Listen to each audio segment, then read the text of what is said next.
Hello, everybody, broadcasting to you from the Orion spiral arm of the Milky Way galaxy, the solar system, planet Earth, North America, the United States of America, somewhere in between the Pacific and Atlantic Ocean. My name's Brian Engelman. That is Mike Bara, and this is Strictly Football.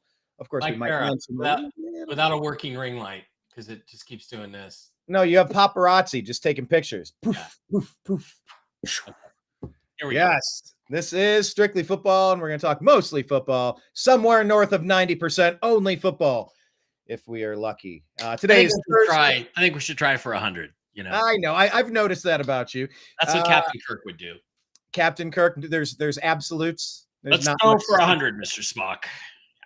So no mention of that sport that wrapped up yesterday.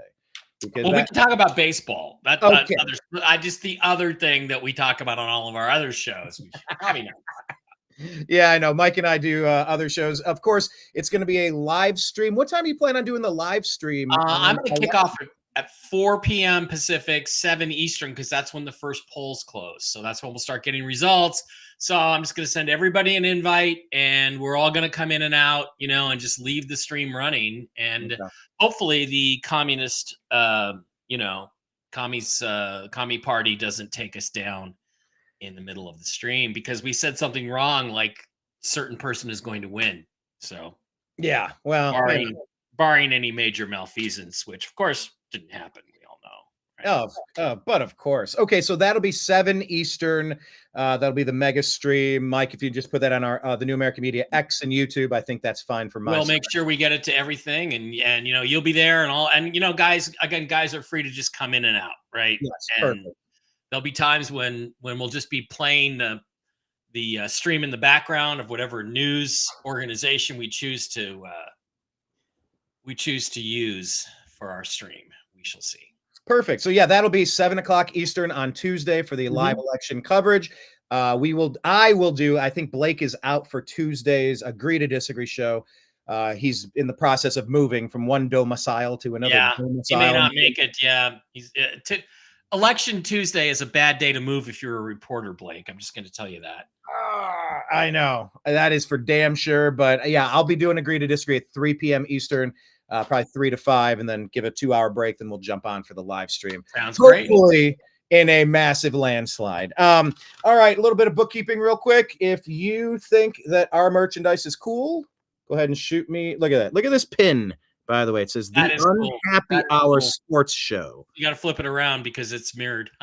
Just kidding. Oh yeah, there you go.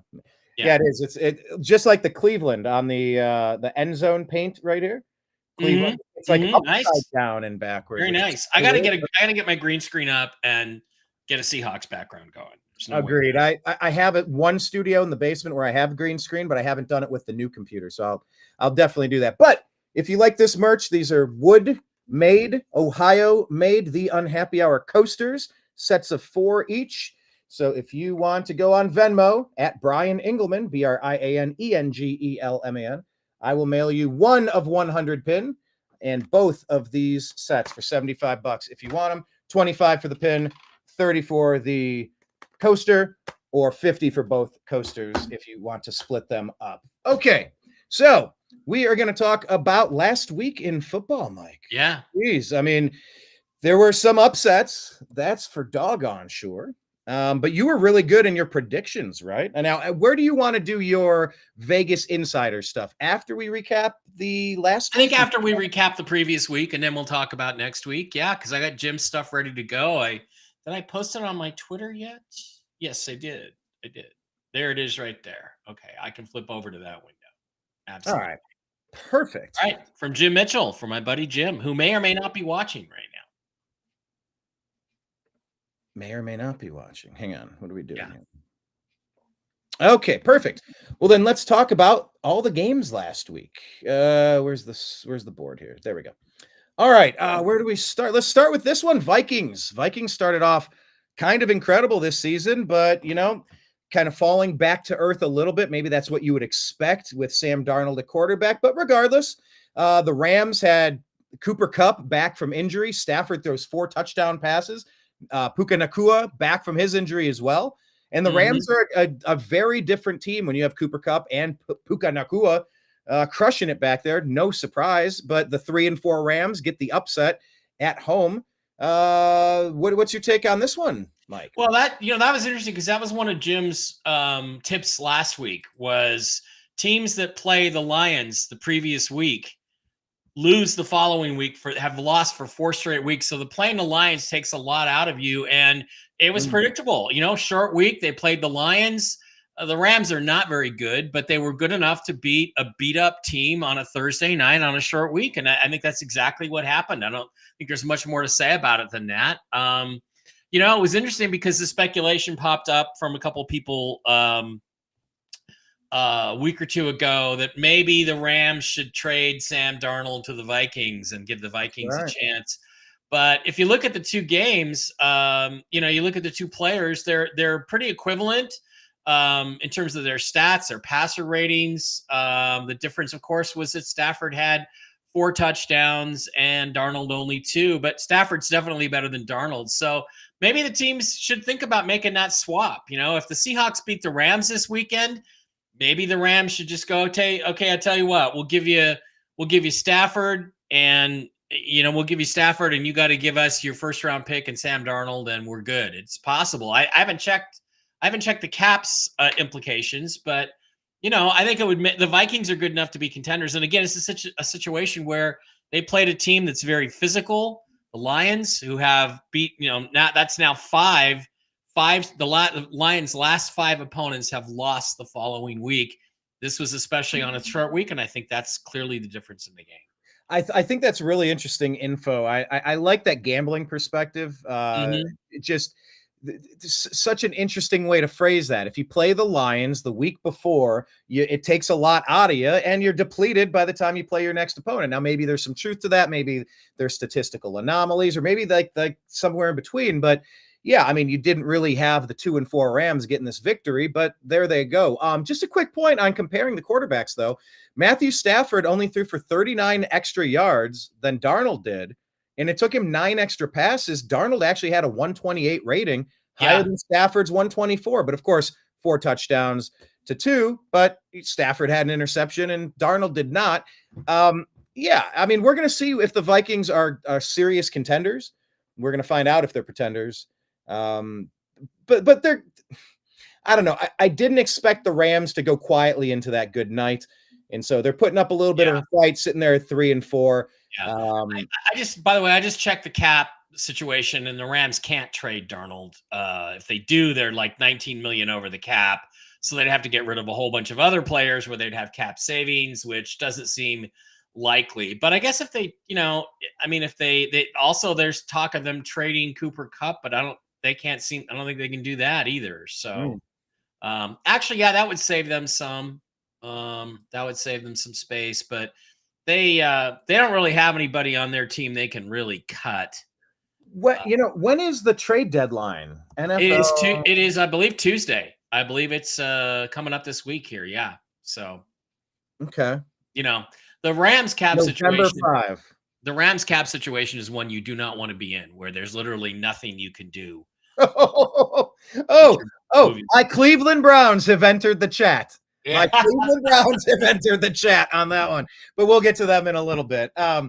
So good tip from Jim. Jim apparently is in the chat. He is watching. So hey, Jim, what's up? Appreciate your feedback. Also in the chat as well. Thank you for watching, everybody. Hello to Myrtle Mayhem. Let's go Seahawks. All right, that's one of your peeps. Yeah. Regina Mitchell, he is here. Awesome. That's Jim's wife. That's Jim's wife, Regina, who, by the way, makes the most amazing pizza you've ever had in your life. And I get to go over on Monday and have some more pizza and watch Monday Night Football with Jim and Regina. And when you come to Vegas next time, Brian, we got to have you over to Jim and Regina's house for some pizza, because it's like the lady should be selling her product. She should. Really? What? But now we know Dave Portnoy and Barstool Sports, so we're still staying in the sports realm here. He does his pizza reviews, his famous pizza reviews. One bite, everybody knows the rules, and it's never one bite. What makes a perfect pizza for you, Mike Bara? Well, what are you looking for? What criteria jump out at you when you say you nailed this pizza? Number one is tomato sauce. Okay, number one is tomato sauce. Has to be right. Okay, that has to be tangy and perfect. The crust is really critical because crust is so often overlooked, but Regina's is like literally perfect. And then, next factor, cheese doesn't really matter much, but the ingredients have to be flavorful. The pepperoni cannot be too overwhelming. So she makes it with sausage and pepperoni and Canadian bacon, my favorite. No pineapple, because that's a sin. That's a freaking sin. I love pineapple on pizza. You're sick, and if you try to eat that in front of me, I will shoot you in the head and put you out of your misery. Just so you know, I'm gonna take my gun and just like shoot you in the head. See, now Regina Mitchell, she's posting pineapple right here. Yeah, posting pineapple. Give me a little Regina, but no. So it's the quality of the ingredients and the way the flavors exactly balance themselves. It's where she buys them, wherever she gets her sausage from. Nothing is too overwhelming. The balance is like perfect, and that's the best pizza I've ever had. I got to be honest. I used to love Papa Murphy's, not anymore. Now I want to go to Mama Regina's and get my pizza instead of Papa Murphy's. Mama Gina's? That's Mama got Gina. Mama Gina's. There we go. Regina, there's your brand name. All right. I'm a marketing guru. Like we can brand, we can advertise this. That's perfect. Look at Regina saying Brian is welcome. Thank you so much. I appreciate you inviting me to the thing that Mike invited me to. But yeah, your pizza is highly rated. Okay. Yes. Let's go over to the next game here. Eagles at Bengals. Bengals continue to disappoint. Yeah. Only hanging 17 points on the board. And the Philadelphia Eagles, well, Jalen Hurts only had one touchdown in the air, but he rushed for 3 of them. And the Eagles put 37 on the board, and they advanced to 5-2 on the year. Mike, what's your takeaway here as the Eagles are sitting half a game back of the Washington Commanders in the NFC East? Redskins. Yes, the Redskins. Yes. That's just a case of the Eagles just physically too good. Just physically at the line of scrimmage, overwhelming. The Bengals have had problems for a couple years on both sides of the line of scrimmage. They have not solved them in that game. That's where that game was won, right down in the trenches. And the Eagles were just better. So there you go, 37-17. And that's pretty generous considering really I thought how well the Eagles played. So there we go. Just Saquon Barkley over 100 yards again. Just really anchoring it. Not a lot of rushing from the Bengals, whether it's Chase Brown or Zach Moss. They're not getting anything done. 2.2, 2.7. That's indicative of not a very good offensive line. So there you go. Exactly. Now, Jamar Chase did get a touchdown, but on 11 targets, only got 9 for 54. Fantasy implications there. Devontae Smith with a lone receiving touchdown for the Eagles. Eagles are definitely making a play as the season progresses. They're looking pretty solid. Yeah. Okay, let's switch to this AFC North battle. I was at this game. I was very fortunate to be there. Oh, very cool. This was my yearly pilgrimage. I go with my college roommate and some buddies. And Jim Donovan. Now, you're in Vegas, but you're a Seattle fan. Do you know the name Jim Donovan? I really don't, but I think he's your announcer. He's been your announcer since you went over to the new Browns came into fashion, right? Yeah, since the first pick on Tim Couch. Yeah. Tim Couch, by the way, came out to smash the guitar on the amp. It's something that the Browns do. Did you realize that with your first 3 picks under the new Cleveland Browns, you could have had Donovan McNabb, Brian Urlacher, and Chris Samuels, all of whom are Hall of Famers, right? But you instead got Courtney Brown, Tim Couch, and LeVar Arrington. So no, not LeVar Arrington. Gerard Warren. Gerard Warren. That's right. Yes. But yeah, Tim Couch was okay. He just he wasn't working with a solid line, and the team was kind of in flux. Yeah.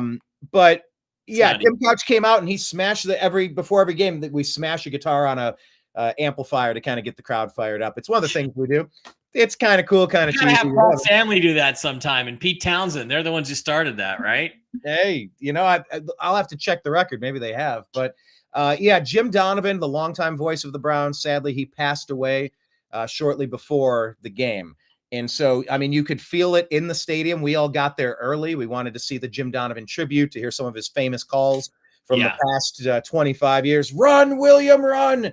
And then, of course, in 2019, when he said the Browns making the playoffs, and he was there during the COVID season with Baker Mayfield getting the win in Pittsburgh, going to the playoffs, and Jim Donovan saying about how magical it was. And he said, the only thing missing is you, because there weren't fans in the stadium. Right. You remember that. And that was just an iconic call from Jim Donovan. But during this game that the Browns did win 29-24, despite Mike having a thought that I might be brain damaged for making this pick last week, we were able to pull out the win. And this, I believe I said retarded. I believe I called you a retard. Yeah. So not brain damage. That's way too kind. But I do recall that's pretty close to what you said. Yeah.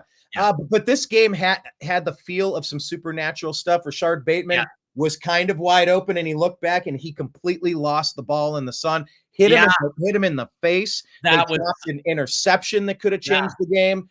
And but the Browns played tough. They showed some fight, and my God, addition by subtraction. There is no more Deshaun Watson on this team. Jameis Winston steps up, and he hit Cedric Tillman, who's come into his own in the past 2 weeks since we've traded Amari Cooper to the Bills. And it looks like we have a real wide receiver one, and it looks like we might have a quarterback.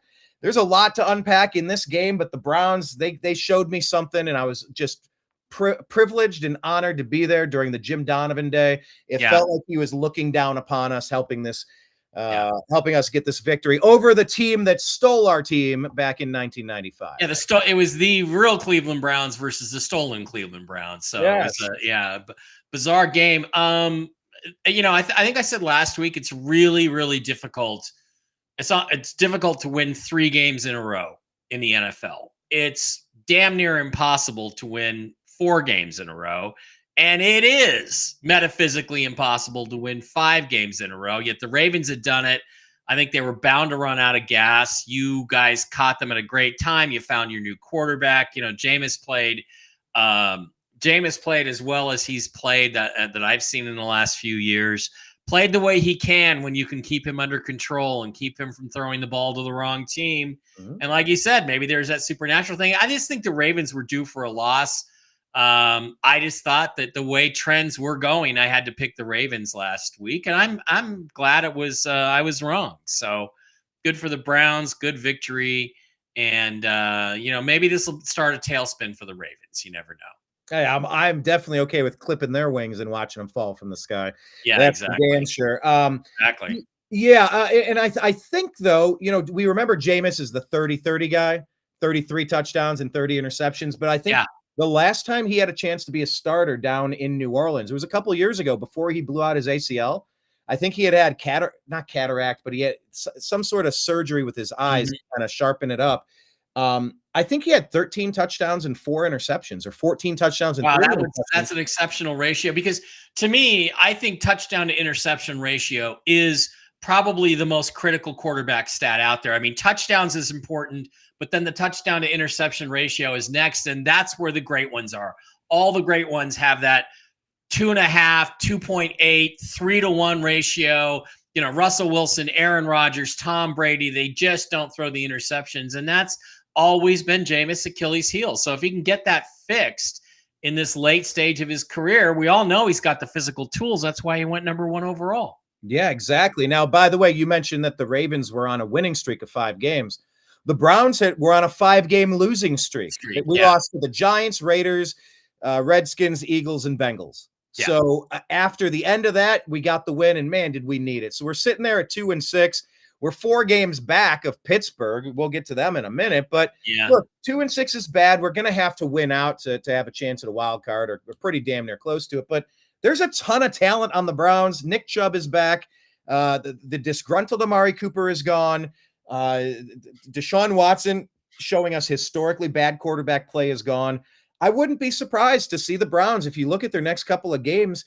Look, we play the Chargers at home, and then we play the Saints. Yep. I mean, we could be a 4-6 team heading into the Steelers game. And at that point, now we're back playing division rivals where you can really balance these things off a little bit, beating up on each other. So I don't know, Mike, you think there's a chance that we should keep fighting this season, or should we just throw in the towel and start playing for draft picks? If you were us, if you were the Browns GM from afar. No, there's no chance. You're not going to make it back, but Ah! it's worth fighting. But no, the hole's too deep. The hole's too deep. But if you win this week, then you can't hold a fire sale. And I don't.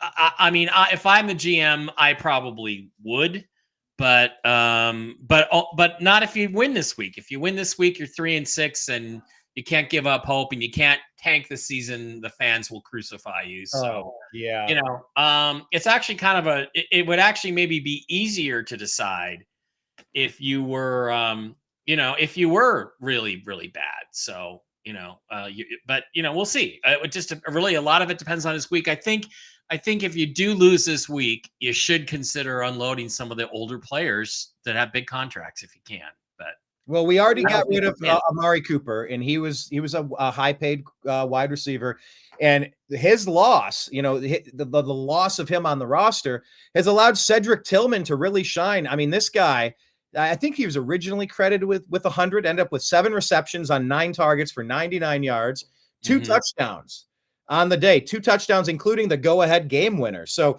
if you're in fantasy football, obviously everybody's all over Cedric Tillman, but I wouldn't sleep on him at all. Jerry Jeudy, he's getting 8 targets. Elijah Moore got 12 targets on the day, and then Njoku with 7. But look, we're throwing it.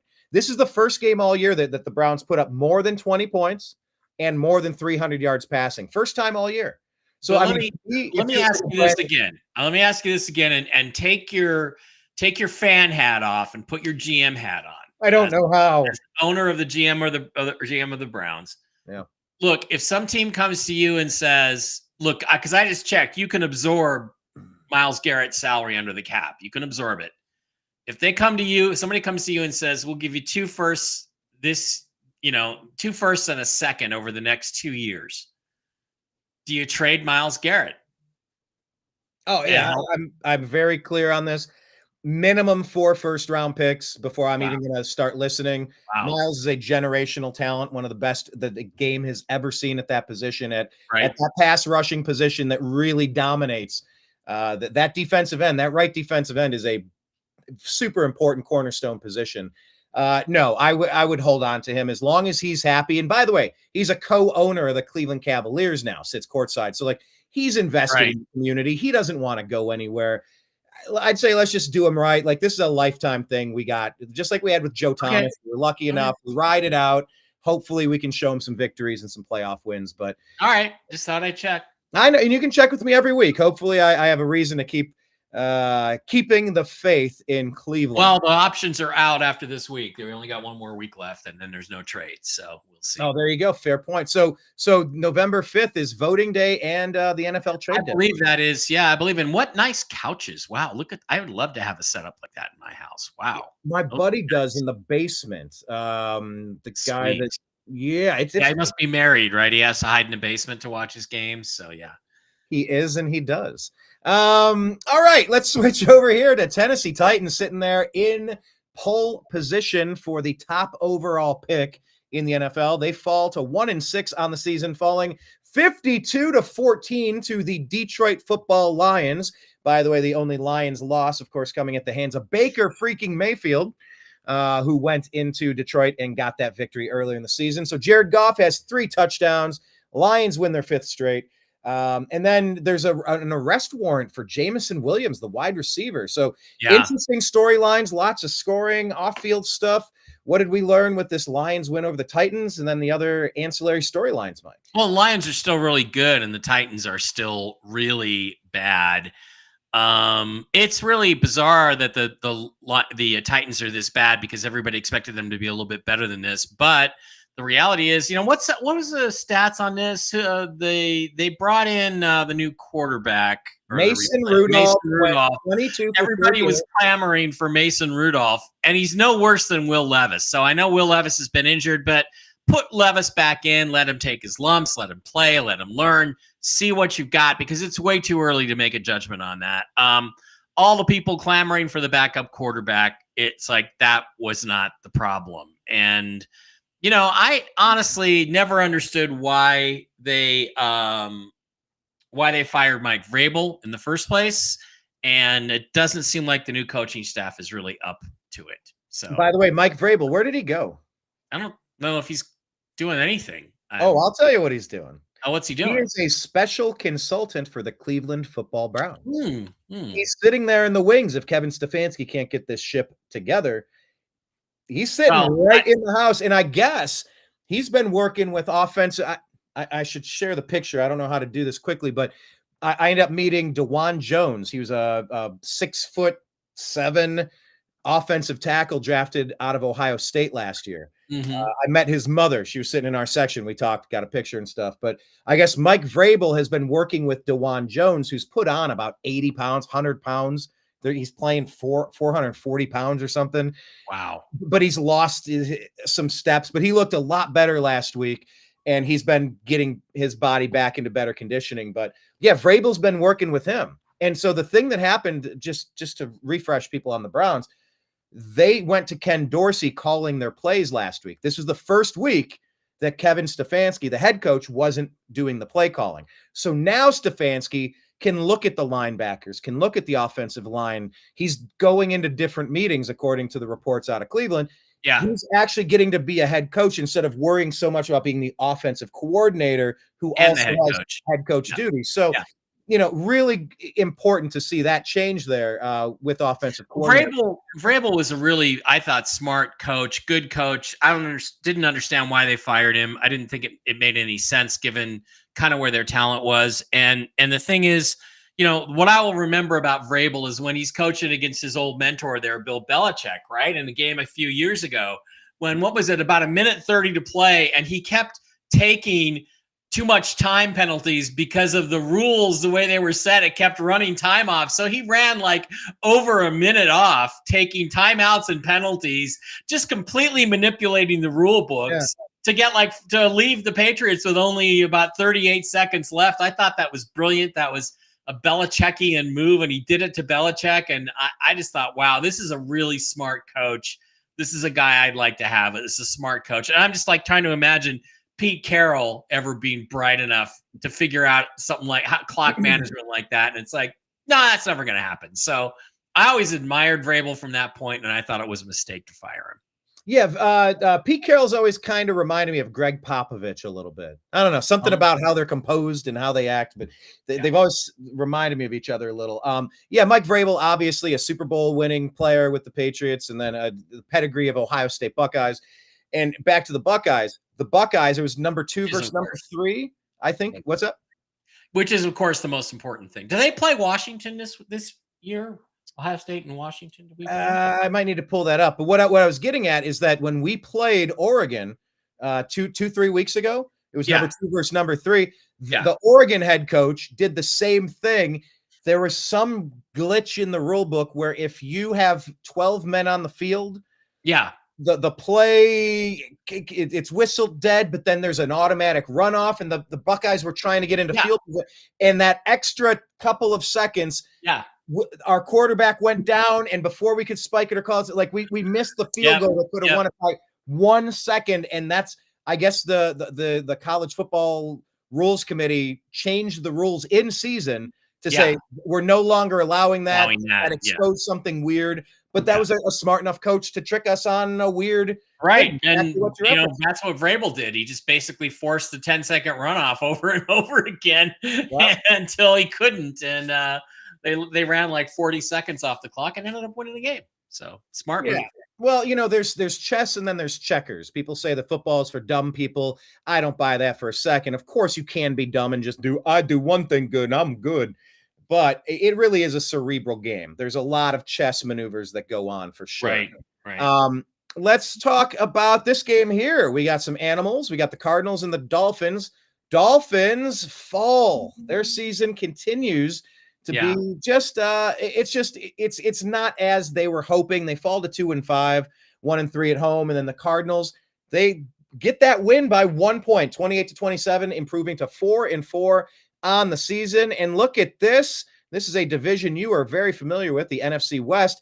Arizona, San Francisco, Seattle, everybody's at 4-4, and Los Angeles is sitting there at 3-4. Oh my gosh, the parity in your division. What did we learn from this game? And are the Cardinals a threat to win your division. Parity, or more likely the mediocrity. Well, again, this just shows you how important Tua is to the Dolphins. They weren't competitive at all without him. Now they're competitive with him. They didn't win the game, but they're not a very good team. They got a lot of injuries. You got to look at Tyreek Hill didn't get a touchdown. That's probably the difference. And didn't they have they had a missed extra point or something that was the problem here, I think, for the Dolphins, if I recall. Or maybe I've got that flip-flopped. Oh, hey, as a D. Eskridge sighting, Miami kicking. No, he was 2 for 2 on field goals and 3 for 3 on extra points. Okay, so no, that I have that wrong. Different game, but it's just one of those things where two pretty average teams. Kyler Murray was just a little bit better than Tua Tagovailoa, whatever the hell his name is. It's not. I refuse to say Tonga Lavoa, but Tua Tag. Let's just call him Tua Tag. T-Tag. Just a competitive game between a couple of pretty average teams. So, if you're keeping track of what's going on for fantasy purpose, just kind of keep note here. You had 9 carries for Raheem Mostert and 10 carries for Devon. How do you pronounce his name? A-Chain? A-Chain? A-Chain. A-Chain, I think? Devon A-Chain. I think that's what it is. But look at the difference in productivity. Mostert gets both of the touchdowns, but then A-Chain gets 97 yards on roughly the same amount of carries. So and Mostert got 2.1 yards per carry, but he's a guy that's a tough goal line player. It's kind of like who was the guy that used to play? Was it for you guys? Was it a Browns runner? If you need 1 yard, I'll get you 3. If you need 5 yards, I'll get you 3. What was his name? Leroy? I forget. Well, we had Leroy Horde. Was Leroy Horde, somebody like that? Yeah, it was Leroy Horde. It was a power back, and then there was the guy from Dallas, but that said. Well, we had Leroy Horde, and then we also had Touchdown Tommy Vardell, and then we also had the White Rhino, who ended. I believe it was Leroy Horde. I believe it was Leroy Horde, or the Cowboys. Marion Barber, who said it was one of those two guys who said, if you need 1 yard, I'll get you 3. If you need 5 yards, I'll get you 3. That's kind of what Mostert is. So, but he got receiving wise, Trey McBride finally getting some action, which is good because I've had him as my tight end. Hasn't been doing much for me, but 11 targets, 9 receptions for 124 yards.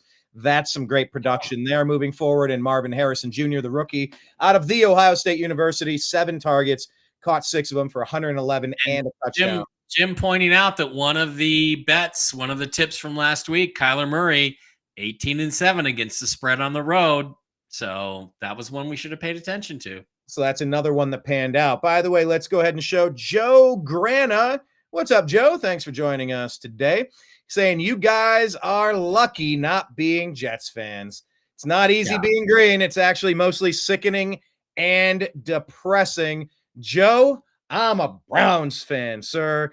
I get it. You at least had Joe Willie Namath winning a Super Bowl. We've never even been to one. So spare me the tears. Brother, we invented tears. You're just borrowing some from us. But no, I get it. Over the past 20, 30 years, our teams have been trash. I know that. You know that. The American people know that. I know that. You know that. But yeah, this one here, the New York Football Jets drop one, a very winnable game to the New England Patriots. Wow. 5 straight losses for the Jets. Aaron Rodgers has his buddy at receiver, but they're still losing. Monte Adams, Yeah, what's going on here? That game was really hard to watch because both teams were just so awful. And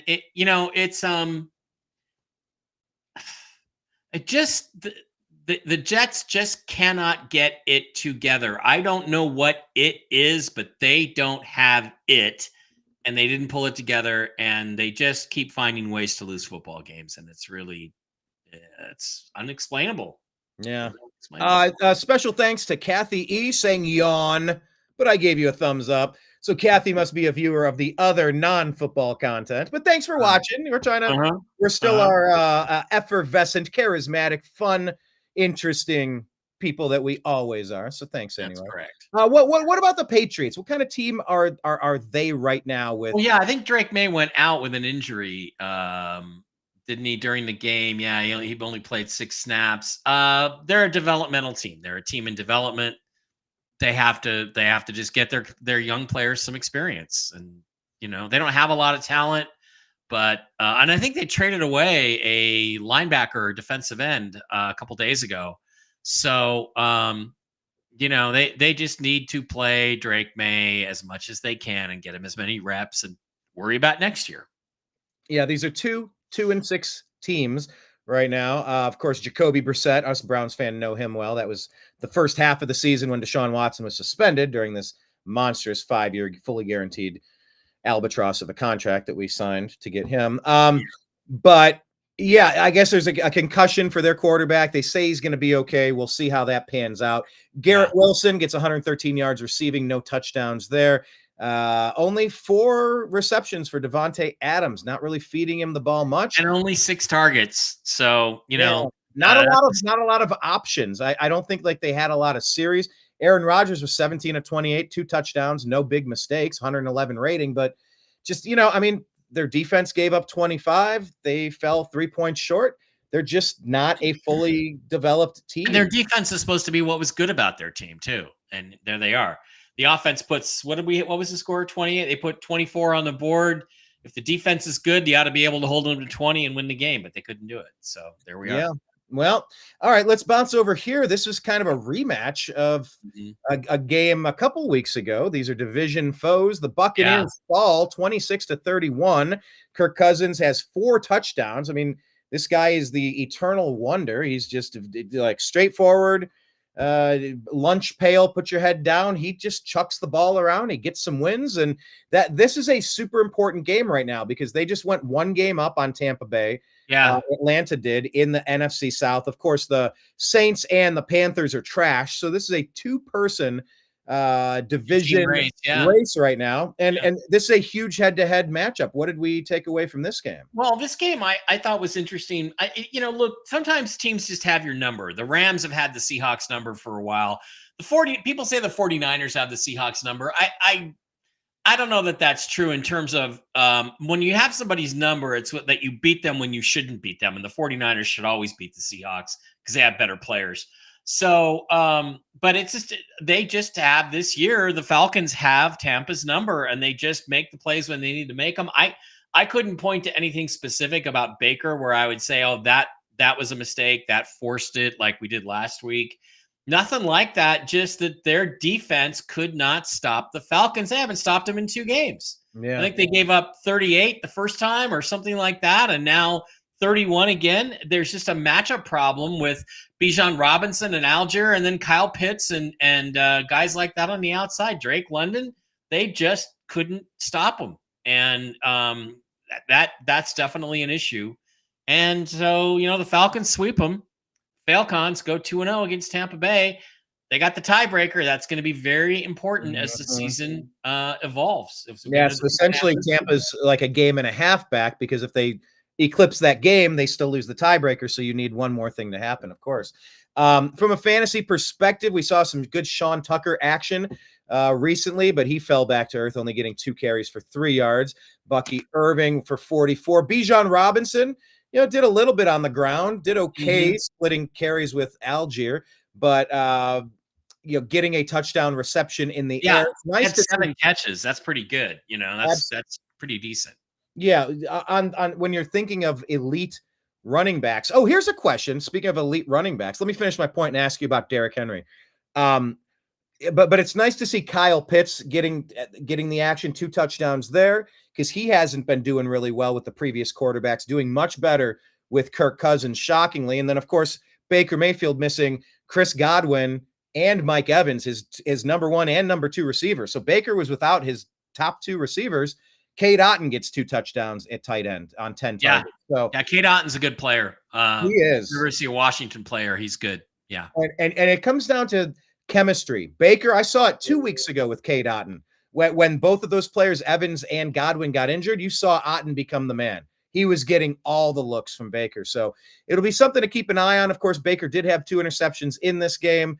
But, like you said, when you're giving up 4 touchdowns on the other side, there's plenty of reasons why you were unable to get the victory. But we were talking about Bijan Robinson being an elite running back. And this is a question I saw posed. I want to get your thoughts on this. Is Derrick Henry going to be the last running back that the NFL Hall of Fame is going to let in? And it seemed crazy to think about, but as you really start looking at what's out there in the landscape at running back, aside from Derrick Henry, it's actually a really strange thought. Well, there's process. money Lynch ought to get in there, but then I mean, are we really? Do we make great running backs anymore? What happened to them? And now there's so much emphasis because of the passing game on. Oh well, he can't be in there on every down because he doesn't block that well. Did you ever see Eric Dickerson throw a fucking block in the passing game? I never did. You hand him the ball and let him run like a gazelle for 80 yards every game. I mean. So I just feel like the standards for running backs have just gotten stupid. And you're right. We may never have one. I think Marshawn should go. He should go his first year. He's probably the best power back, I think, in NFL history. And as much as I love Derrick Henry, I've never seen him make a beast mode run. And I've seen Marshawn do it 3 times. I think they're both terrific players. Definitely power backs, probably my 1 and 2 all time. And you could, I'd be happy to have either one of them. And then after that, it's a good question, Brian. I don't know. Who's the next great running back? They don't use running backs the way they used to. No, a lot of this is running back by committee. You got Charbonnet and you got Walker. The point I was going to make on the Browns, other than getting Cedric Tillman in your fantasy football league, I would recommend going out and making a trade, buy low on Nick Chubb. He's easing his way in from his knee surgery. Mm-hmm. He looks good. He takes nothing and spins forward and pushes. You cannot stop the thigh muscles of Nick Chubb. He finds a way forward diagonally, bulldozing. He gets 8 yards where there were no yards. I would sincerely encourage you to get Nick Chubb while you can at a discount. Real quick here, Patriot Hero in the group saying he's here. Let's go Lions. I'm assuming it's Lions. Not entirely certain. So Lions are one of my favorite teams. I'd love to see them win a Super Bowl. And if it can't be the Browns or the Buccaneers, I hope the Lions. I'd love a Browns or a Bills. Yes. Lions Super Bowl. Bengals. I mean, you don't like the Bengals, but any team that hasn't won it except Arizona, I wouldn't mind seeing them win. Agreed. Regina Mitchell. There we are, Regina. Patriots were 6-1 against the spread versus the Jets. Thank you for that as well. Patriot Hero, we just did the Lions, so you got to tune in earlier, but thank you for joining us now. We're going to talk about the rest. All right, let's talk about a team that's in the division with the Lions. The Green Bay Football Packers were somehow able to get this victory. It was a tight one, maybe surprisingly so, 30-27 on the road, defeating the Jacksonville Jaguars, who drop to 2-6 on the season. The inverse of that, 6-2 Packers. Unfortunately, Jordan Love injured his left groin against Jacksonville on the opening possession, left the game for good in the third. And then Malik Willis rallied the Packers to the victory. And Coach Matt LaFleur says he has a high level of concern about this latest injury. So there's a lot to unpack here. What do you take away? Well, groin injuries are really hard to get over because you just keep re-injuring it. You think it's fine, it doesn't hurt anymore, and then you pull it again. You got to be very careful with those muscles down there. So this could be a long-term problem for Jordan Love.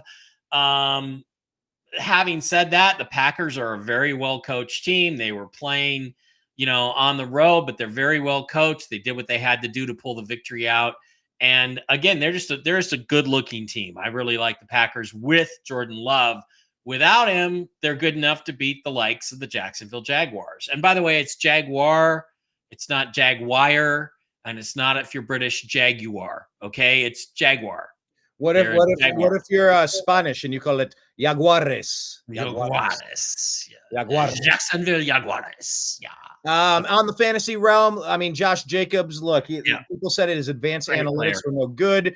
He was no point. What is Green Bay doing? Well, 127 yards on 25 carries and 2 touchdowns, getting it done over there for Green Bay. Tank Bigsby, maybe because of injury, but look, he's starting to become their lead back over there, 73 yards. It's nice to see. Second-year player who I drafted in my Dynasty League. Brian Thomas Jr., of course, on Jacksonville with 1 touchdown there. Trevor Lawrence had a good game, but not super productive again in terms of touchdowns. Only the 2 touchdowns against 1 interception. So Lawrence, the Jags going to have a difficult thing to decide this offseason. Is this guy the guy? Is Lawrence the guy? Especially if there's a quarterback in the draft that's staring him in the face. So, well, they did pay him. They did recently pay him, so they're kind of stuck with it. He's given you enough to. He's not doing what Deshaun Watson did. Deshaun Watson was giving you, my head is completely broken. You're speaking German. I don't know a lick of what I don't even get it. Everything he was doing was wrong, and he was terrified of throwing interceptions, so he wouldn't throw downfield. So everything was a check down. All right. I am going to tell you this, though. I just checked the Jaguars' salary cap. They could trade Trevor Lawrence with a post-June 1 designation, which is something you can do, and they would actually save $2.5 million under the salary cap in 2025 off season. So watch the Jags. If there's a quarterback, if Shadur Sanders is staring them in the face, they may reboot and move Trevor Lawrence to, I don't know, hopefully Seattle, someplace like that. They could use a young quarterback. I mean, geez, if you were to take the Sanders family back to the Jacksonville area, back to near where Dion played with the Seminoles, I mean, that's an interesting thought right there for sure. And I think, Mike, when we're done with the season, we should do I would love to kind of understand the cap and all of these implications and these designations and the dead cap and this and that. I don't understand it super deeply, but I understand it better, I think, than most fans. So, Yeah, so I'm open to that. Like when the season or maybe during the playoffs, we only have a couple games to talk about and we have a little extra time. Maybe we can look at the 2025 Browns cap and see what they can do. Maybe we can look at the 2025 Seahawks cap and see what they can do. And by the way, here's something to keep on your radar, everybody. I think I said it last week, or I said it on my Tuesday or Monday episode of the Unhappy Hour Sports Show. Guest Sal joined us. That was awesome having Sal Harris with us, Browns fan relocated in Georgia. But what I said about the Browns is love them or hate them, whether we're succeeding or not. Andrew Berry, the GM, has the blessing of the owner, Jimmy and Dee Haslam. They add D for some reason, but the Haslam family. They make big moves. They make trades. They acquire players. They send players packing. I would not be surprised at all to see us package something so that we could trade Deshaun Watson and just get him out of the building, get it done with. Yeah. Find a way to navigate the cap or do. There's so many tricks. It's all attorneys sitting in these. Well, and Deshaun could agree to a change in his contract or something that would allow them to do it with minimal, with less of an impact than God. What is it now? It's like 116 million under the cap. I think it's like 140. I think we have 71 and 72. It's like 144 million, if my memory serves. Because they keep kicking the can down the road to play these magical, like the Federal Reserve and you're way overestimating. It's only an $80 million cap hit if you trade Deshaun next year. So. Oh yeah, that's all. So I mean, if we don't get Brock Purdy in the 7th, but look, we have Jameis Winston. We're on a reclamation project. It's going okay. Game 1. Actually, here is the scenario. You can trade Deshaun Watson also with a January 1 designation, meaning you spread the cap hit over 2 years, and you can actually save $46 million under the cap. So, well, if you remember a quarterback that spent some time in Denver, and then he went to Houston, the Browns bought Brock Osweiler. We took on his shitty contract. In an exchange, we got a high 2nd round pick. So if you recall, I don't know, Brock Osweiler was making $12 million or something, and we got him so that we could cut him, so that we could acquire assets. And you know what? That draft pick, do you know what that turned into? This was during our rebuilding. I do not know. No. Nicholas Jamal Chubb, when healthy, the best running back in the league. Top 5, top 3, whatever you want to call him. Just remember, you almost traded that pick along with the Denzel Ward and Myles Garrett picks for Russell Wilson. So, good grief. That would have been great. When I was doing my NBA shows, we used to do a redraft, and we would go 2, 3, 4, 5 years back and kind of look at how all the players went and imagine if these teams, if they got reimagining the future of how the trajectories would have gone for the franchises if you would have just made some better decisions. But anyway, let's talk about decisions that the Indianapolis Colts made at this position. Anthony Richardson has soured on the team. They made a decision to pick him, but they have now decided he's done.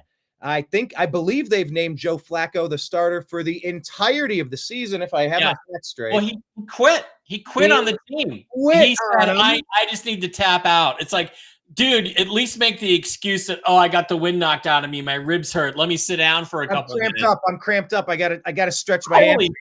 How do you, that's a loser.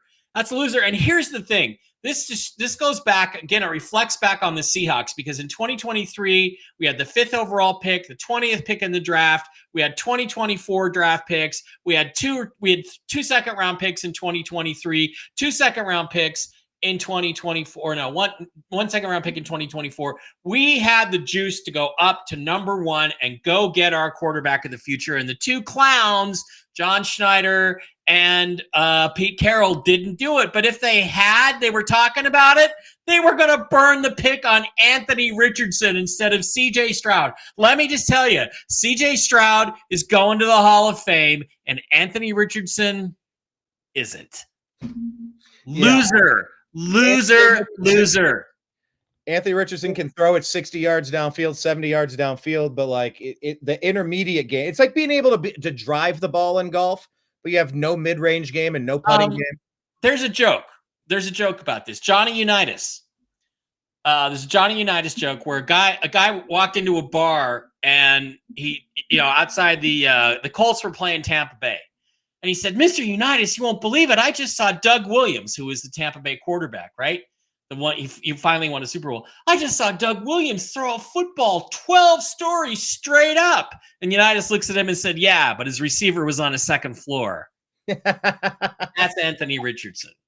That's a good quote. I like that one. Quote, yeah. Well, look, Anthony Richardson. Yeah. Anyway, go ahead. Yeah. Look, the Colts made their move and they thought he might be the guy. And it turned real sour really quick. And look, Joe Flacco, we put a tweet out at the unhappy hour _.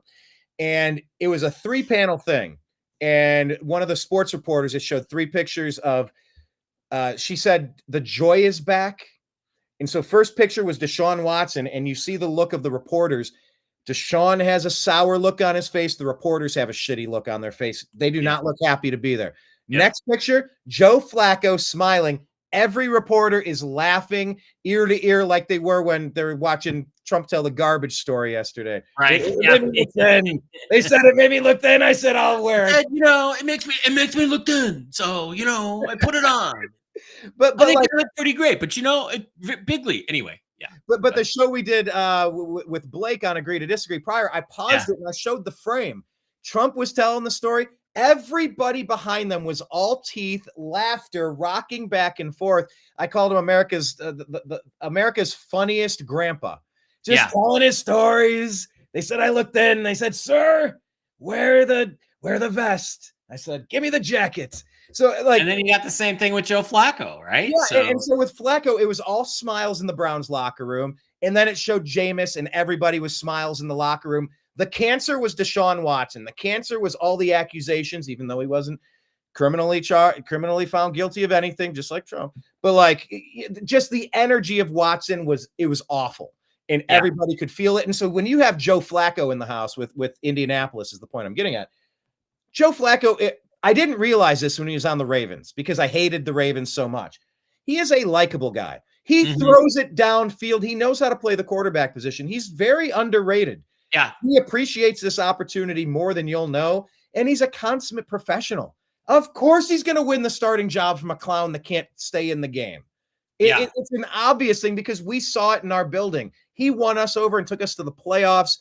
Good luck to the Colts moving forward with Joe Flacco. I don't know what they do with Richardson. Is that a reclamation project? Do they off him? Do they trade him? Or it's just like, no, you gotta get your head straight. I think they got to sit him for the rest of the year unless they have to play him and come back with him next year and try to reboot the thing next year. But you can't get rid of him at this point. I don't see how you can do that. I think you got to try to go with what you have and see if you can make something out of him. All right. Well, moving forward, the Houston Texans are without several of their receivers. I think, did they say Stephon Diggs is done for the season? It was a non-contact play. I have heard injury in the third. So he's down, and then Nico Collins was already injured. So then watch Houston to make a move for a wide receiver this week. Watch that. Who's left? Who's left in the disgruntled receiver group? You almost wish you could have done it a week early before everybody went on the move. I suppose. I don't know if the Jets lose again. Maybe they'll trade Devontae Adams again. Remember, it's already happened.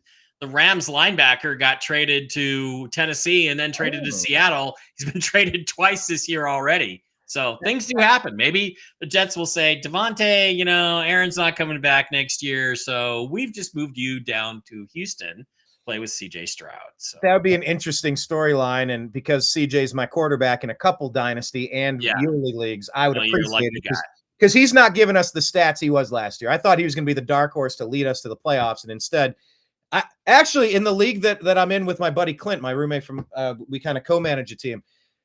My two quarterbacks are Aaron Rodgers and CJ Stroud. And he's texting me today. He's like, the hell are we supposed to do? They both suck. And I'm like, I know they're not. CJ statistically is not having a great year, but this is a competitive game. Two teams, two division teams, a little bit beat up. The Texans are a little bit beat up, but you give them a lot of credit to go on the road and win a game against a 500 team. That's not bad. They were a winning team when they played them. That's not bad. You got to give credit to Houston for winning a tough game, and good for them. Agreed. Quick notes here. Gina Mitchell saying NFC North is 18-7 against. Got to be Jim. That's Jim. Yeah. What's up, Jim? Well, we need to change your name to Jim if we could, but he's using Regina's account, obviously. So. Obviously, but we appreciate you being here. I love bringing these in. We were talking about the NFC North, 18-7 against the spread versus non-division opponents. Yep. Also saying he's not a big Jameis fan, but the Browns will definitely start winning games. Well, they will because they're getting better quarterback play. So that's the. And it's just, but that's the frustrating part is Kevin Stefanski for 2 or 3, 4 weeks. He's like, Deshaun Watson gives us the best chance to win, and he's going to be our quarterback moving forward. And it's like everybody in the room, all the reporters knew that's not true. A lie. Yeah, they all know that. And the players were starting to get really pissed, like they were checking out. They were saying Elijah Moore, the difference between watching his crisp, sharp, talking about the New York Jets a second ago, when he was playing the crisp, short routes, just really active, he became so lethargic because he wasn't getting the ball. Nobody was getting the ball. That's why Amari Cooper said, get me out of here. If you're not going to throw me the ball, let me go somewhere else where they might. Yeah. So I think you're going to see just the energy totally change. And Jameis, if you didn't see him mic'd up, go on YouTube or wherever and look at Jameis Winston mic'd up. He's hilarious. He's like part preacher. He's like part comedian. He's like motivational speaker in a van down by the river. He's just effort. He's charismatic. He's very charismatic. Yeah. Just the energy is so different. I'm so happy to see it for sure. All right, let's go to the Saints and the Chargers here. Chargers get an easy win, 26-8. Chargers improved to 4-3, of course, and the Saints dropped to 2-6, staring top 5 pick in the eye. Lad McConkey gets 2 touchdowns here. What did you think of this game? Well, again, the Saints are playing a rookie quarterback, Spencer Rattler. They benched him, I think, in the 4th quarter for Jake Haener. Haener didn't really do any better. I don't think you do that. I think when you go with a rookie quarterback, you stick with him in spite of the difficulties. He didn't have an interception. So I like Rattler. I believe Rattler's going to be a star, at least a couple of times Pro Bowler in his career. I'm not saying he's going to the Hall of Fame, but he's got everything you want to build a team around quarterback-wise. And I thought they made a foolish mistake to pull the rug out from under him in that game because they really have a lot of other issues besides the quarterback. They had lost a couple games with Derek Carr at quarterback. It's not like they were undefeated with Derek Carr and then haven't done anything since. So, the Chargers just physically a little bit better. They got the better quarterback play. They won the game. What can you say? And if you look at the AFC West here, Kansas City, we'll get to in a second, but they're 7-0. Yeah. But if 4-3, the Chargers, they're coming into Cleveland. It's a winnable game. But I'm sure they're thinking the same thing about Cleveland. But of course, you're not sneaking up on anyone after punching the Ravens in the mouth. But the Chargers they're a frisky team. I think J.K. Dobbins does a good job back there. Justin Herbert, 2 touchdowns on the day, almost 300 yards passing with no interceptions. I mean, it's not a cakewalk. We'll see what the Chargers are made of as the season continues. But yeah, the Saints are in a bit of a free fall, like I said, staring a top 5 Yeah. pick right in the face, trying to figure out what to do. And yeah, maybe you're right. You don't do that with 2 rookie quarterbacks. Pick one and stick with it. But clearly they thought they needed a spark there. All right, let's go to the Buffalo Bills defeating your Seattle Seahawks. Seahawks falling to 4-4 on the year. Buffalo Bills. There's a lot of 6-2 teams, it seems like. We are really separating the wheat from the chaff now. 31-10, the Buffalo Bills get the win, go up to 6-2 on the year. Josh Allen, 2 touchdown passes. You watched this game closer than any other game. What was your feeling on what transpired? 31-10, and it wasn't as close as the score indicated. Look, here is the reality. Let's look at the reality. This is your quarterback on the sidelines, crying his little bitch eyes out. Try to imagine Russell Wilson doing this on the side. Wait, hold on. Is he crying? Is that what we're looking at? I don't know what's wrong. This guy is a loser. I got to ask for clarification. I see the photo, like he could have been sneezing in this picture for all I know. It wasn't. It was kind of a sagging body language. No body language, bad body language, no leadership. People have been telling Pete Carroll and John Schneider all along, Geno Smith is a loser, and his loserness came through in that game. I just want to contrast this. The 2015 or 2014 season NFC Championship game. The Seahawks are behind 16-3 against the Packers. It's the 4th quarter, and Russell Wilson throws his 4th interception of the game. He's playing with a concussion because Clay Matthews deliberately hit him in the jaw on an interception in the 1st quarter, tried to take his head off. Clay Matthews should have been ejected from the NFL for that hit. It's the dirtiest hit I've ever seen. Russ is concussed. He's playing through it. And on the sidelines, after he's just thrown his 4th interception and they're down 13 points with 5 minutes to play, he's on the sidelines going, we're going to win this game. We're going to win this game because you know why? Because I hate losing. I'm not going to lose this game. And what did he do? He went out and he won the game. He led them to 21 points in 5 minutes and 45 seconds of overtime, and the Seahawks went to the freaking Super Bowl. That guy right there, Geno Smith, is never, ever going to do that for you. He will never do that for you. So that is the number one problem, is the quarterback. The other problem is, look, they had injuries like everybody else, but the reality is they're just a very poorly put together roster. They've got a lot of pieces that don't fit. They got a lot of guys over 30 years old, and again, or close to 30 years old, making big money. And again, if I'm the owner of this team, which I'm not, I'm taking it down to the studs. I'm trading DK in the offseason. I'm cutting everybody. That's the way it is. That's you're tearing it down to the studs, and you're going to do a complete rebuild. Physically, tearing it down to the studs. They've got some good young players. Okay, they've also got some very overpriced older players: Draymond Jones, George Fant, Noah Fant, Leonard Williams. Guys who are making 18 or 20 million a year that just aren't cutting it. Some of the linebackers aren't very good. So, it's time to just say, let's get rid of these high-priced guys. Let's get rid of all of them.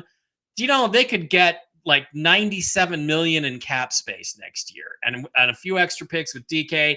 Go find a quarterback, build around him. The Bills just physically dominated the Seahawks on both sides of the line of scrimmage.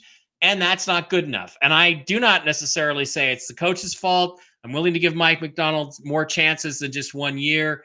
But the way the roster is constructed by the general manager is the problem. Bills were 6-1 straight up against the NFC. Yep, should have seen it coming. And Geno was 3-9 against the spread at home. Geno ain't it. So the problem is Geno. Also picking up on this one, Dennis Allen from the Saints on his way out.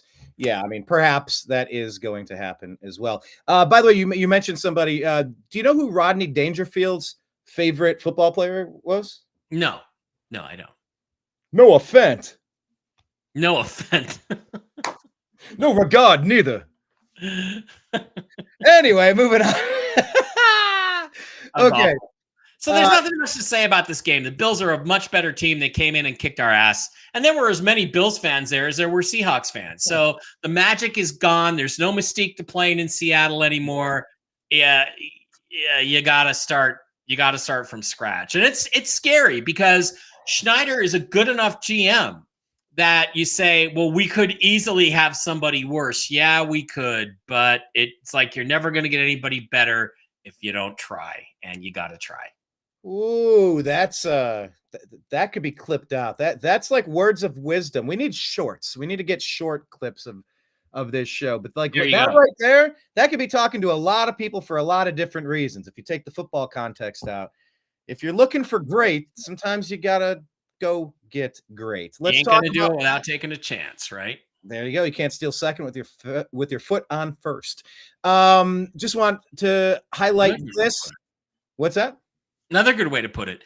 Yeah, James Cook only 17 carries and he just ran all over the defense. So, and I'm trying to figure out where's the rushing attack from Seattle. Is it because of the offensive line? Is it Geno was 21 of 29. That doesn't seem bad, but no touchdowns, one interception, dinking and dunking. But man, look, you guys had 12 carries to Walker and Charbonnet together for 16 yards. Like they did. That's not NFL action at all. I don't know what it is. They did not commit to the running game. And offensive line, this is a problem, blah, blah, blah. We keep hearing this stuff. Yet in other games, against New England's defense, it was a pretty good defense. They were able to run for over 100 yards. Against Denver's defense, which is a pretty good defensive front, they were able to run for over 100 yards. So, no, it's a question of commitment and game planning and calling the right plays at the right time. And when you get yourself into a hole where you're chasing the game, you got to throw more often. You got to make big plays in the throwing game. And unfortunately, the guy you have is just not the guy who's going to bring you back when you need to through the air. Geno is just not going to cut it. So, right. Well, also in the air, the Browns who traded Amari Cooper, he had a big week last week with the touchdown, but only 2 targets, 1 reception for 3 yards. I think he got a nick. I think he was out of the game with a nick. Okay. Nick. Well, it's just interesting to chart how it progresses, especially when you trade players and you follow the rest of their career wondering what could have been. So, yeah, I mean, I liked Amari when he was here, but he was clearly quiet quitting on the team. That's tough to say. Clearly quiet quitting. Whew. Anyway, let's move on to this. Carolina Panthers in the driving seat for the #1 overall pick. They get doubled up by the Denver Broncos, rather, in Mile High or whatever they're calling it these days. Here you go, Bo Nix, 3 touchdown passes. This guy he's coming along here. He's very quietly starting to catch on here. Dave Bara told you. Well, get to Dave in one second. I was just going to add, with Anthony Richardson getting benched and Bryce Young getting benched, we've seen it going around that there's a quarterback developmental problem for young players that get the chance to start in the league. Do you think there's something to that, or it's just, luck of the draw? Some are going to hit, some are going to miss. I don't know. What do you make of that? And then, of course, pivot over to Bo Nix and what you're seeing out of him. I think for the most part, when you draft a quarterback, even when you draft him high, you should sit him for at least a year. And I think if you don't, it's a mistake. And the only worst mistake you can make is to sit the guy and then change offensive coordinators, or play the guy and change offensive coordinators. So when you draft a quarterback, you need to make sure your coaching staff and your coordinator, the same offense, are going to be there. I heard Alex Smith this morning on the radio, on Sirius NFL radio. He said his quarterback, Alex Smith, his first 7 years in the league, he had 7 different offensive coordinators, 7 different systems. He was never going to be Aaron Rodgers, but he could. That's the Baker Mayfield story. Yeah, it's like, why it was a #1 pick? He should have been better. It's like, with what organizational stability, with a revolving door of offensive coordinators, new head coaches. Fish rots from the head down.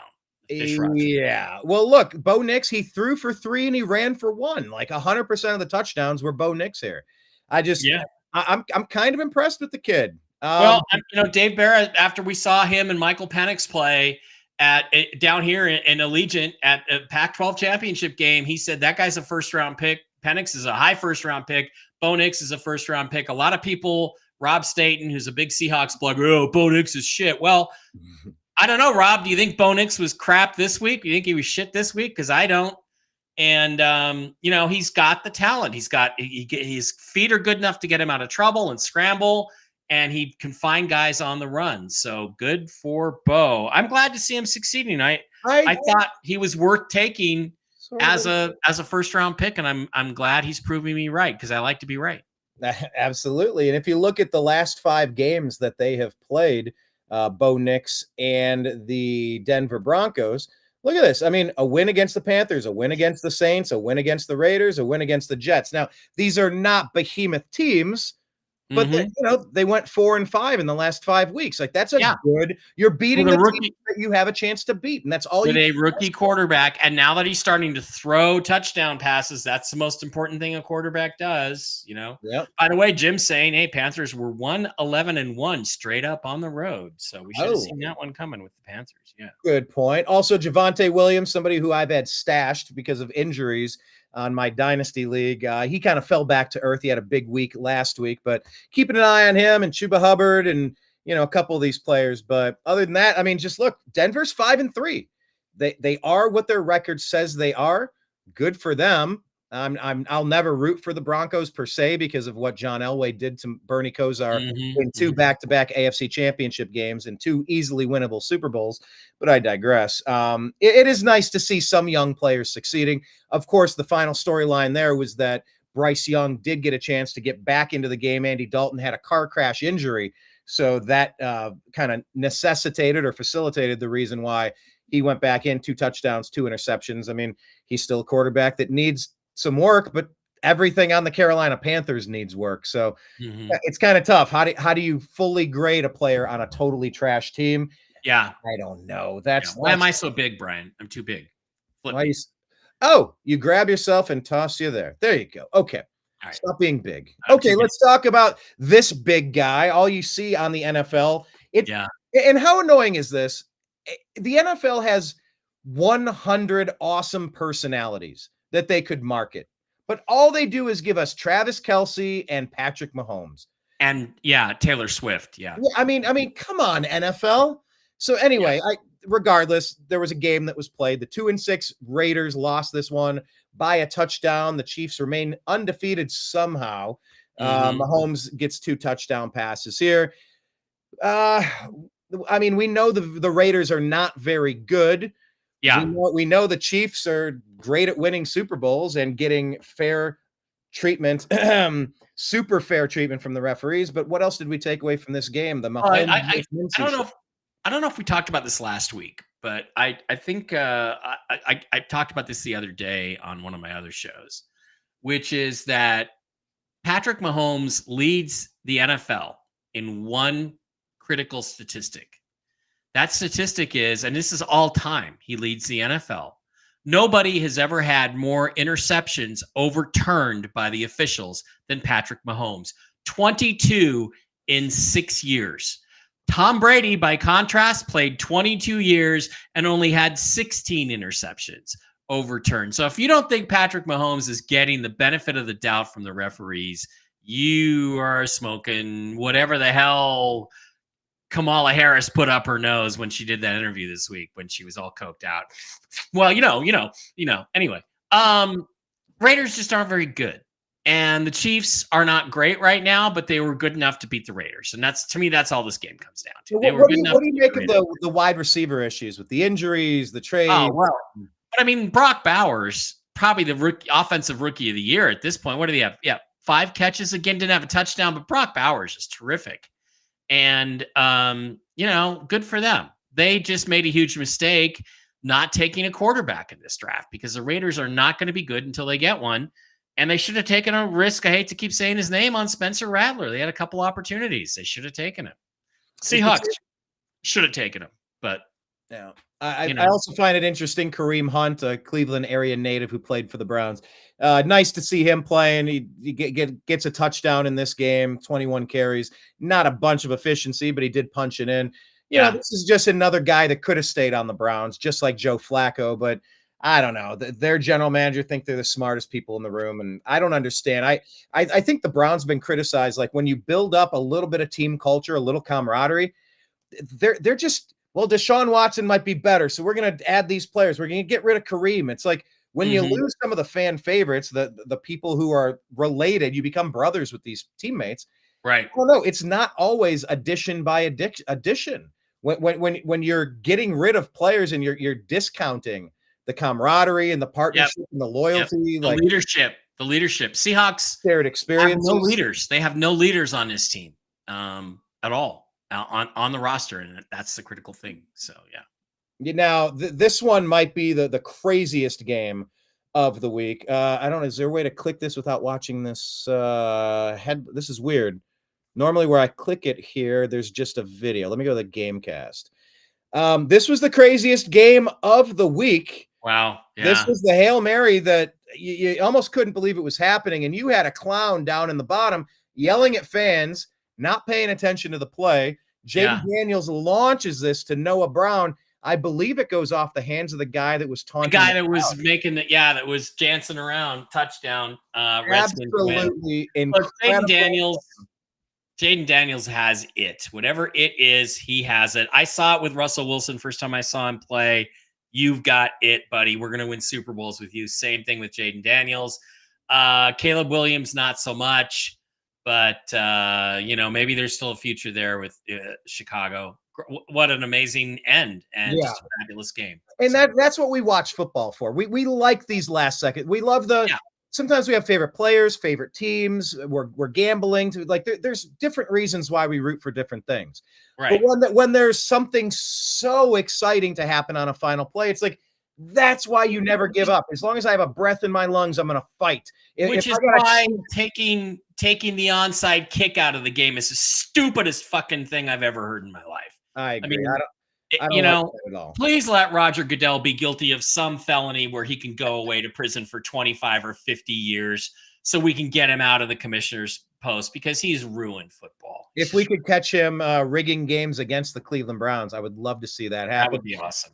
Donkey Kong in the chat saying, all we know for sure is that the Lions are the best team in the NFL. Mike, who is the best team in the NFL? No, maybe the Lions, but here's the thing. They've got to go get another pass rusher, okay? Losing Aiden Hutchinson, probably the best pass rusher in the league. I know you'll disagree with me on that. You got to get another guy to come in for him. You've got to find somebody else. You've got to go see if they'll trade you Max Crosby from the Raiders. You've got to get on the phone, and it's worth it. I mean, it's worth selling a couple of first-round picks if you can get Max Crosby because the Lions have a chance to go to the Super Bowl this year. They've just got that one spot they've got to fill, that gap that they've got to replace with Hutchinson. So go for it, Lions. Come on.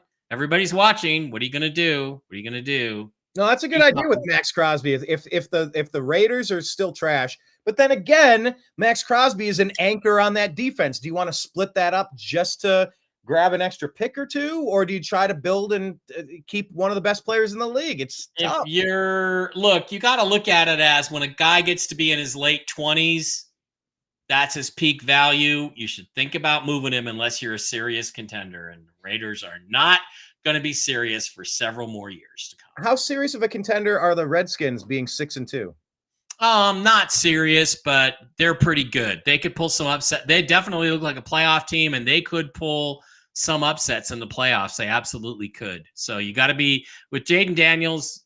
He's dangerous. They're the kind of team though that could upset the Lions in the championship game. Let's say everybody thinks the Lions are ready to go and the Redskins upset them and then just, lay a total egg in the Super Bowl. That's that because it's too much to expect a rookie quarterback to be able to win in his first year, the Super Bowl. But you know what? Sometimes when you're touched with the gift,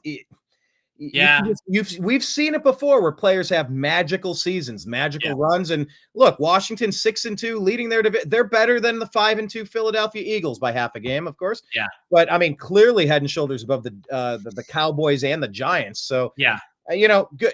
Otherwise, we'd be talking about the 6-3 Washington team against the 4-4 Bears. So, it all kind of balances out. But yeah, throughout the course of a season, you look for those mega moments that define a season, and that was definitely one of them. That Hail Mary, I love seeing it. I love the callback also from Mitchell here, from my No offense, no regard, neither. Free bowl of soup with that hat? Yeah. Get a free bowl of soup with that hat. Donkey Kong also saying, trust in Brad Holmes. What he does is best. Max is not available, dude. Max should be available for the right price. The price should be high. Everybody's got a price. You should think about it. Well, let's talk about this one. The pedigree teams from the 90s and, of course, from other generations as well. The Dallas Football Cowboys lose and fall to 3-4 on the season to the San Francisco 49ers, 30-24. Brock Purdy gets the win here. What did you take away from this game? Well, Cowboys are ass. Dak is just not good. Now, what is that? An 80 passer rating in a big game. He doesn't show up in the big games very well. Occasionally he does. He's just not going to carry your team. You got problems on defense. And, look, the 49ers have issues. They have injuries, but they were the more physical team. And they won the game at the line of scrimmage where they beat the Cowboys up pretty good. The game was closer, not as close maybe as the score indicated, I didn't think. So, Brock, love you, Brock. Wish I had you for a quarterback for my Seahawks. Not much to say about it. Two middling kind of teams, but the 49ers are going to get healthy here in the next few weeks, and then I think they're going to run away with the NFC West. Hey, here's a question for you. So I'm in my by the way, how much fantasy football do you play? Not today, but like in your past? In the past, I used to play all the time, but I got tired of winning my league every year, so I stopped playing. I'm gonna win so much, you're gonna get tired of winning. Kidding. Gonna get tired. You're gonna win so much, you're gonna get tired of winning. There really are like three different Trumps. You got the big sniffle and the quiet talking, and then I like to do campaign Trump. Kind of play into the audience, the big arenas. You gotta do the hands. Gotta do the hands. Anyway. Okay. What else? Last one here. Mitchell saying Redskins are the best team in the NFC East. I don't know. I think it's the Eagles But look, isn't there some crazy thing where the NFC East, where a different team has won it literally every year for the last 6-7 years or something like that? Oh, I didn't see that. I believe that's the case. That's the case. Do you know it's been since 1989? How far back you have to go from the Cleveland Browns winning the division when it was the AFC Central? We haven't won a division title since Bernie Kosar's AFC Championship in 1989. That's bad. That is stupidly consistently pathetic. That's bad. Stupidly consistent. And I'm just mentioning that for our Jets fans. It says, oh, you don't know what it's like to suck. Brother, we invented. Yeah, we do. Yeah, you invented suckitude. Yeah. All right. Speaking of suck, I hate the Steelers, but man, somehow they just keep winning with Omar Epps over there as head coach. They win 26-18 over the New York Football Giants. Calvin Austin III scores twice, and they get the win here. I mean, that is a stable organization. They are stable geniuses over there. Mike Bara, those Steelers. Russ did what he had to do. He led the team to victory again. He showed leadership. He showed quality. He made big throws when he needed to. If you give him time, he'll kill anybody out there defensively. And, he had one touchdown. He should have had two. The pass to Pickens. Pickens lost his balance. That should have been a touchdown. And then the hopping on one leg thing, it brings up an interesting issue. I love this issue. Why is having 1 foot down twice with possession not the equivalent of 2 feet? Because literally a guy could catch the ball, have 1 foot down, and then a guy could grab his other leg and he could literally hop 8 or 10 times. And technically that would not be a reception. There's something wrong with the rule. That should have been a touchdown. It should have been a more comfortable win for the Steelers, but they got the job done. Solid team all around. It's nice to see Russ playing with some protection. So, I'm no fan of the Steelers. I don't hate them the way you do. I'm no fan of them, but it's great to see Russ doing well. And, the Giants aren't very good, but I'll tell you something else. Giants, if you want to trade us Daniel Jones and start over at quarterback, I'll take him. I'll gladly take him over Geno any day of the week. All right. So the point I was going to make a second ago, and I got off track, was in my my fantasy football league, they're trying to kind of trade me Christian McCaffrey, and I'm looking for an RB1. Mm-hmm. I know he's been injured and he's injury prone, and they're like saying, well, what about Tank Dell, maybe a first round pick or a second round pick? kind of trying to figure out what the market is. Would you be worried about acquiring Christian McCaffrey? No, I think when he gets back healthy, he's going to play the rest of the year because that's been his pattern. So, but I would look at doing it. I would seriously consider it because when he is healthy, they feed him the ball and he is so productive, especially from a fantasy perspective. So I totally do it. Daniel Jones was 1-14 straight up in night games. I mean, 1-14, that is quite a streak right there. Let me talk about something in this game real quick for the fantasy people out there. Tyrone Tracy, look, 20 carries, 145 yards and a touchdown. Good. That's big boy behavior over there. Najee Harris, 114 yards. That's nice. And of course, Calvin Austin making the most of his 4 targets. Look at those. See, look at those averages from the receiving. 18.5, 15.5, 18, 29. He only had 1 catch, but they're all well over 10 yards. That means, again, Russ gives the Steelers the deep ball, which they did not have and do not have when Justin Fields is in the game. So that's why they're playing Russ, and that's what they're going to use him for is those deep balls and easy scores. So he's doing what they want him to do. Gotcha. All right. Well, that concludes last week, and now we're moving into this week. We got a game tonight. Did we give enough of the picks, or do we have like a separate pick segment? Because we're kind of doing them live. I think we should go ahead and do a separate picks segment here. Let me pull this up here. But I'm interested to know that you were interested in Daniel Jones. You think there's enough there to build around? I do think there's enough there for a team to build around. Okay. Yeah. Steelers are 22-0 straight up on Monday night. Well, that's can't really argue with that, can you? No, you got to acknowledge it for sure. All right. All right. So Mike is pulling that up. Well, here's a quick reminder. On Tuesday, Super Tuesday, the final trading day in the NFL, Mike will be live at 7 p.m. Eastern for Toxically Masculine Tuesday. You got to do the flex, Mike. Thank you. Double flex. It's going to be a live stream of the MAGA tsunami coming our way, potentially. And yeah, we'll check that out as well. Where do people follow you on X? Where's the best account to follow you? If M Bara, Seahawk Boy Mike B for football, and Mike Bara 333, capital M, capital B, Mike Bara 333 for everything else. Okay, perfect. Follow there. And of course, you can follow The Unhappy Hour at The Unhappy Hour _ on X. And I keep meaning to, but we will start a separate X for strictly football as well. Okay. All right, Jim Mitchell's NFL betting tips for week 9. Slide over to Jim. Jim hates this picture, so I'm using it again, of course. He wants now to point out that teams that play the Lions are now 0-6 straight up and against the spread this week. So that means don't bet on the Titans this week because they got beat up by the Lions last week. Dogs of 6 or more points are 21-10 against the spread. That would be applied to the Panthers.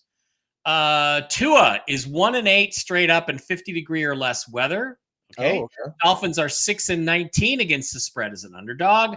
Dolphins are 1-12 straight up versus teams with winning records. Dogs of 6 or more points are 21-10 against the spread. That would be the Dolphins. Excuse me. Bills are 12-2 straight up against the Dolphins. They're 7-0 straight up at home against the Dolphins. And they're 7-4 straight up versus playoff teams. And I guess the Dolphins were a playoff team last year. Excuse me. It's so hard to remember that the Dolphins were a playoff team last year. They're so because they're just same not. With the Cleveland Browns. I can't believe we were a playoff team. But if we would have played Jameis from week 2, like most people saw, we would probably have a much better record. Dak is 2-10 straight up as a dog. So think about that. And teams that play against the 49ers, Santa Clara 49ers, are 12-27 straight up the week after. So that would be the Cowboys. Cousins is 2-11 straight up indoors. That's not very good. Broncos are 5-17 straight up on the road, but they are also 11-19 against the spread. Dogs of 6 or more points are 21-10 against the spread. That applies to the Broncos. Lamar Jackson is 16-5 straight up in his last 21 games. The Ravens are 89-29 straight up at home as a favorite. And Lamar is 18-24 against the spread as a home favorite. So it seems to me like you might want to bet the Ravens straight up, but not on the spread. Gardner Minshew is 12-19 against the spread. Dogs of 6 or more. Again, that applies to the Raiders. Next week, Jim, let's put all those together. Let's group all those against the spread ones together. Joe Burrow is 16-6-1 against the spread after a loss, and he's 22-7-1 against the spread versus teams that covered the week before, as this applies to the Bengals. Daniel Jones is 10-6-1 straight up after a loss. The Bears are 11-22 straight up in their last 33. The NFC North is 18-7 against the spread versus non-division opponents. Kyler Murray is 1-11 straight up after a win. Not a good sign. Hey, Mike, pause for 1 second. I have trick-or-treaters. Continue. Okay. All right. Go get your trick-or-treaters. Let's see if we can fix this here. Rams are 22-8 against the spread against the NFC West, not including the 49ers. That implies the Rams will beat the spread against the Seahawks this weekend. Smith is 3-9 against the spread at home. That would be Geno. Lions are 28-9 straight up in their last 37 games. Jared Goff is 15-3 against the spread on the road. And the Lions are 5-1 straight up versus the Packers. Road dogs or dogs of 6 or more points are 21-10 against the spread. Again, applies to the Jaguars. And the NFC North is 18-7 against the spread versus non-division opponents. And the Buccaneers also get the 21-10 against the spread tip. So those are this week's betting tips, which brings us back to what we're going to do this week in terms of picking the game. So while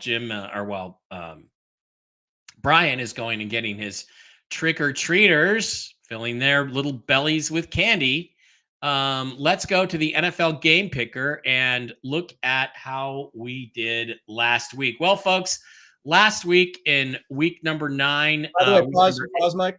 I filled their belly with it was like a yogurt-coated real fruit. It was actually a pretty decent snack. It's not just sugar garbage.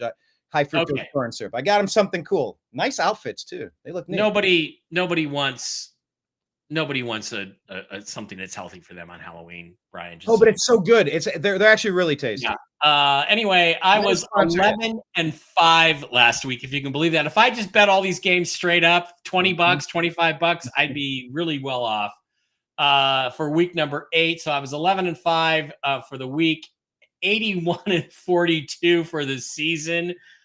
Screw Jimmy the Greek. I am a stud. Okay, Thursday night. Texans are not playing very well. They got an injury to Savon Diggs, but they're playing the Jets. I don't care if they're on the road. I am taking the Houston Texans. Dallas against the Atlanta Falcons. The Falcons are coming off hot. Dak has that. What is it Dak has against the spread? What was it here? Dak Prescott is 2-10 straight up as an underdog. I'm picking the Falcons over the Cowboys to make the Cowboys season even more miserable. Okay, Bo Nix is going to face some problems. I think that the Ravens are going to bounce back from last week. They're going to go 6-3 and beat a pretty good Denver team. Browns Chargers, tough way to pick. I like Jameis. I like what he gave to you guys at home. I don't think the Chargers are all that good. I'm going to go with the Browns. Vegas at Cincinnati. Vegas stinks. Cincinnati's desperate. Cincinnati wins that one at home. Dolphins have no chance. If you look at all the stats with Josh Allen and the Bills, I think they clearly are going to win this game. Wow, crummy game of the week. Patriots and Tennessee Titans. I don't really want to pick a road team, but I just can't see the Titans winning this game. I wish I knew who the starter was going to be for the Saints. If it was Spencer Rattler, I'd say he gets his first win. Panthers are bad. I think the Saints still win that game. Redskins versus New York. I got to go with the hot hand. I'm going with Jaden Daniels. Bears, Chargers. Caleb Williams bounces back and the chatter gets going with him. I think he beats Kyler Murray and Arizona on the road. Jags and the Eagles. Eagles keep pace with the Redskins and beat the Jaguars. Lions, Packers, two really good teams. Lions are on the road. I think they score the upset to a certain extent, especially if Jalen Hurts isn't playing. I think the Lions pull it out. Rams, Seattle. Seattle. Jordan Love, right? Yeah, Jordan Love. Yes. Are the Rams? Yeah, the Rams are better than the Seahawks. I'm going to take the Rams. That's gotta hurt. Yeah, well, look, I think there's a chance the Seahawks. I don't think there's any tips on the Seahawks or the Rams. Rams are 22-8 against the spread in the NFC West, not counting the 49ers. Geno Smith is 3-9 against the spread. Both Jim's tips fit the Rams winning the game over the Seahawks. Vikings bounce back. Colts are in turmoil. Chiefs, I'm going to take an upset just to try to mess with things. I'm going to say that Tampa Bay is going to play the game of the season and upset the Chiefs because they got to lose at some point, somewhere, sometime. Those are my picks for week number 9. All right, let me go to my picks here, week number 9. Oh, I guess I should show what I did last week. In week 8, I did week 8. Let's try a second time. 7-9. That's not bad for me. That ain't saying much.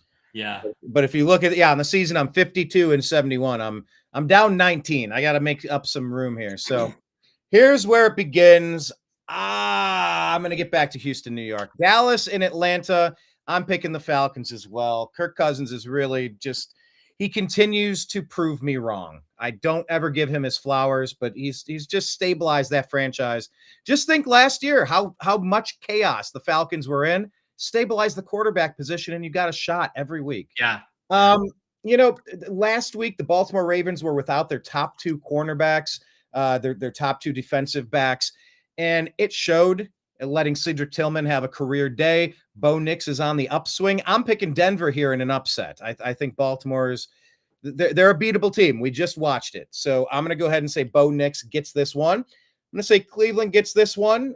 Maybe even Cleveland puts on a performance. Maybe they even dominate. Maybe this comes back to bite me next week, but I saw a very different team in Cleveland compared to what we've seen the rest of the season. So if that trend continues, I like our chances. Vegas, Cincinnati. Yeah, these guys both suck.